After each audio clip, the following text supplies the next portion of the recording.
बिस्मिल्लाहिर्रहमानिर्रहीम। अस्सलाम वालेकुम नाज़रीन, प्रोग्राम क्लिनिक ऑनलाइन के साथ आपका मेज़बान डॉक्टर शहजाद हज़रत मामूल हाज़िर खिदमत। एक नए प्रोग्राम, एक नए मौजू और एक नए मेहमान के साथ। नाज़रीन, हम बोलते हैं, हंसते हैं, खाते पीते हैं, काम कर रहे होते हैं, ज़बान चला रहे होते हैं। ज़बान तो खैर हमें खूब चलानी आती है सबको। हमारी पलकें ऊपर नीचे हो रही होती हैं, सांस ले रहे होते हैं, हमारे विज़रास काम कर रहे होते हैं, दिल, जिगर, गुर्दे, फेफड़े और बहुत सारे। कैसे कैसे काम हो रहा है इतना सारा कुछ? ये काम कर रहा होता है दिमाग। और दिमाग जो है वो अपनी जो उसकी कनेक्शंस हैं, जिस तरह एक दरख्त की जड़ें होती हैं उसी तरह से इसमें नर्व्स होती हैं, या उर्दू में जिसको रगे कहते हैं। अब इसकी एग्जांपल इस तरह से है कि आप एक घर लेते हैं, घर के अंदर अगर लाइट ना हो तो ज़ाहिर बात है अंधेरा होगा। तो उसमें आपके घर एक जगह से लाइट आती है जहाँ पे वो आपका बोर्ड लगा हुआ होता है। उस बोर्ड से फिर पूरे घर में एक एक जगह पे वायर जाते हैं, और वो कमरे में भी जाएगा, वो ड्राइंग रूम में भी जाएगा, टीवी लॉन्च में, किचन में, हर जगह पे वो वायर जाते हैं। और उसके बाद वहाँ पे फिर लाइटें या फिर जितने भी इलेक्ट्रिक यूटेंसिल्स हैं वो इस्तेमाल हो रहे होते हैं। लेकिन अगर फॉर एग्ज़ाम्पल ऐसा कोई मामला हो जिसमें जो वायरिंग हुई हुई है किसी एक कमरे की जल जाए, क्या होगा? पूरा घर मुतासिर नहीं होगा, एक कमरा मुतासिर होगा। या किसी लॉन्च की वायरिंग जल जाए, तो ये जो वायर में प्रॉब्लम आ जाती है ना, तो इस तरह से आज हम डिस्कस करेंगे। यही हमारे दिमाग का काम है। ये समझ लीजिए कि हमारा दिमाग वही बोर्ड है जहाँ से इलेक्ट्रिक करंट आ रहा है और पूरे जिस्म में वायरिंग हुई हुई है। अब उन वायर्स में प्रॉब्लम आ जाए, ठीक है, तो फिर मसले आ जाते हैं और उसको हम कहते हैं न्यूरोपैथी। आज इस हवाले से बात होगी कि नर्व्स के अंदर जो है क्या प्रॉब्लम हो सकती है, क्या हमारा जो है कोई एक सिस्टम मुतासिर हो सकता है या पूरा जिस्म भी मुतासिर हो सकता है, और अगर पूरा दिमाग मुतासिर हो जाए तो फिर क्या होगा। तो उसके अंदर हम GBS के हवाले से, गुलियान बैरी सिंड्रोम, ठीक है, बड़ा अजीब सा नाम है, लेकिन इस हवाले से फ़ेसबुक पे मुझे डिमांड थी तो इस पर भी बात करेंगे। मल्टीपल स्क्लेरोसिस पे भी बात करेंगे आज। और जितनी नर्व से रिलेटेड या दिमाग से रिलेटेड बीमारियां हैं, कोशिश ये करेंगे जो न्यूरोपैथी के ज़ुमरे में आती है उस पर भी बात करेंगे। और जैसे कि आपको पता है कि बात क्यों की जाती है इस प्रोग्राम में, आपके लिए, और आपकी कॉल्स, आपके मसलों को हम डिस्कस कर रहे होते हैं, उसके लिए ज़रूरी है कि आप कॉल मिलाएं। और कॉल मिलाने के लिए ज़रूरी है आपको नंबर पता हो। नंबर है 35305778 और 79।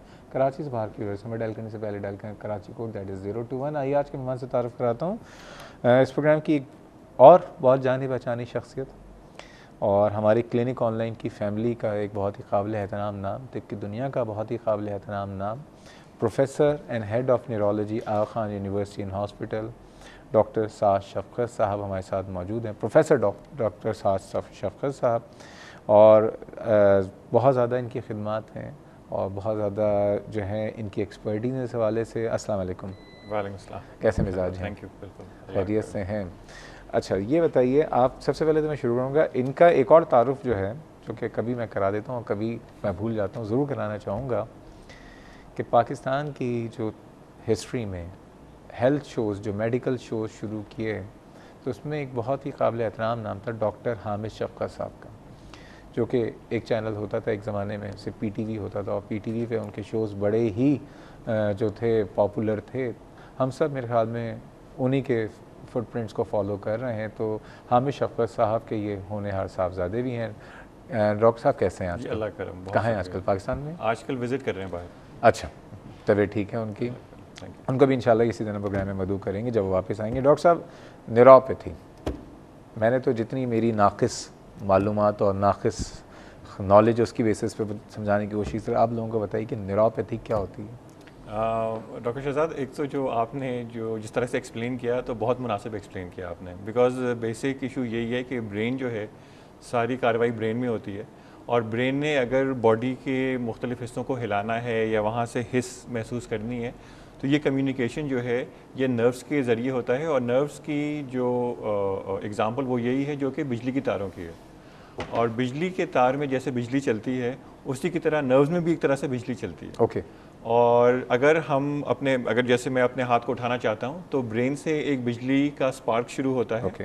और वो फिर नर्व के यानी कि उसके इलेक्ट्रिकल तार के ज़रिए हाथ तक जाता है और हाथ के मसल्स जो हैं वो हाथ को उठाते हैं।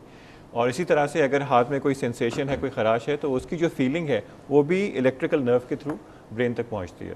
अच्छा, यहाँ पे एक सवाल पैदा होगा कि हमारे घरों में जो बिजली आती है, लोग सोच रहे होंगे कि उसका तो बाहर से केसी के पीएमटी लगा होता है, पीएमटी से पहले वो ग्रिड स्टेशन होता है। हमारे पास ये बिजली की जनरेशन कहाँ से हो रही है और इसमें लोड शेडिंग भी नहीं हो रही है? अल्लाह का करम है, लोड शेडिंग नहीं हो रही। नहीं, वो बिजली की जनरेशन ऐसे होती है कि जो ब्रेन के खलिए हैं, ब्रेन के खलियों की जो झिल्ली यानी कि उनकी जो मेम्ब्रेन होती है, उसमें सोडियम, पोटेशियम, कैल्शियम, इनकी आगे पीछे आमद-ओ-रफ्त होती है, इनकी ट्रांसपोर्ट होती है।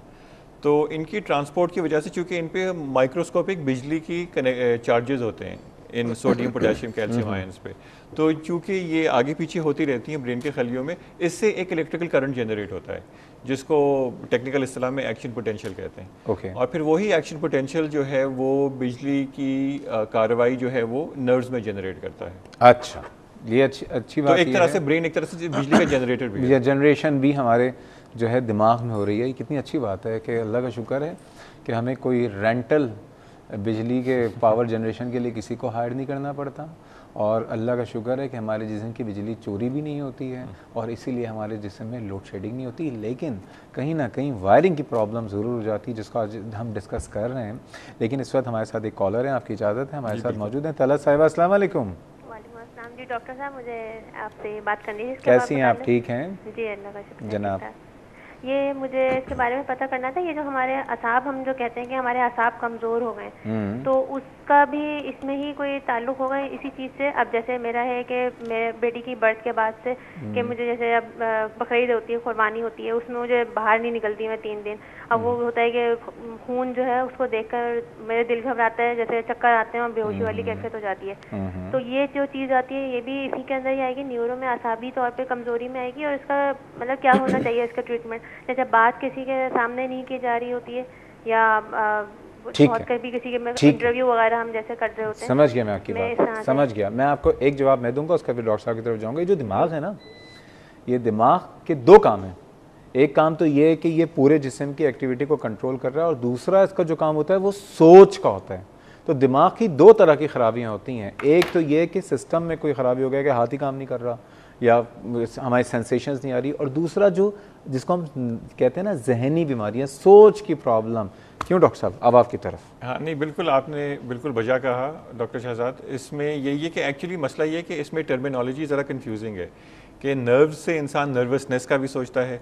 जो आसाबी, जो हमारी कॉलर थी, ये जो आसाबी कमज़ोरी की बात कर रही हैं, वो एक तरह से एंग्जाइटी या स्ट्रेस यानी सोच की प्रॉब्लम, नफ्सियाती प्रॉब्लम। 100% सोच की प्रॉब्लम, ये नफ्सियाती प्रॉब्लम है। बिल्कुल नफ्सियाती दायरे में आती है। और उसके अलावा उसके बरक्स जो हम जिन नर्व्स की बात कर रहे हैं उसमें शऊर और सोच, उसका कोई दखल नहीं है। उसमें सिर्फ मूवमेंट और बदन में जो हिस्स है उसकी इंफॉर्मेशन। अच्छा, अब इसके लिए एक काम ही कीजिएगा तलत साहिबा कि आपका जो ये मसला लग रहा है, ये मसला लग रहा है कि आपको एक तरह से कोई एंजाइटी प्रॉब्लम है और उसमें आपको कोई फोबिया भी है। एंजाइटी का एक हिस्सा होता है। तो इंशाल्लाह किसी दिन हम साइकेट्रिस्ट को, कल हमारे साथ डॉक्टर इसहाक सरंदी थे, इंशाल्लाह ताला अगले हफ्ते भी हमारे साथ डॉक्टर इसहाक सरंदी बरोज़ मंगल होंगे। अगर वो नहीं होंगे तो कोई और साइकेट्रिस्ट होगा, तो इंशाल्लाह उस पर एंजाइटी की बात करेंगे। डॉक्टर साहब, न्यूरोपैथी, अब ये बताइए क्या क्या बीमारियां हो सकती हैं न्यूरोपैथी के अंदर? देखिए डॉक्टर साहब, जब नर्व्स वीक हो जाती हैं, अच्छा, नर्व्स वीक से मुराद, अगेन फिर से मैं वजाहत कर दूं कि आसाब से कोई ताल्लुक नहीं है इसका। नर्व से मुराद, वीकनेस से मुराद ये है कि हाथ और पाँव की कमज़ोरी हो जाती है, जो कि जिसकी बेसिस जो है वो ये है कि बिजली की तारें जो ब्रेन से लेके हाथ और पाँव में जा रही हैं वो काम नहीं कर रही। इसमें एक तो फालिज या माजूरी हो जाती है, जो कि टांगों में पहले शुरू होती है फिर हाथों में आती है, इसलिए क्योंकि टांगों की जो तारें हैं या नर्व्स हैं वो ज़्यादा लंबी हैं, उनमें ज़्यादा वल्नरेबल। अच्छा, अब यहाँ पे एक बात, मैं एक सवाल आपसे पूछूंगा, जवाब आप देंगे ब्रेक के बाद, कि एक तो वो फालिज होता है जो दिमाग में हेमरेज हो गया या क्लॉट फंस गया, इन्फेक्शन हो गया, ये न्यूरोपैथी में ये जो तारों वाले जो नर्व्स का मसला है, इसमें भी फालिज हो सकता है, ये इनमें और उसमें क्या फ़र्क है? लेकिन नाज़रीन, हम जा रहे हैं एक छोटे से ब्रेक पे, और ब्रेक पे आने के बाद ये भी डिस्कस करेंगे, GBS सिंड्रोम जो है वो भी डिस्कस करेंगे, सारी बातें करेंगे, हमारे साथ रहिएगा।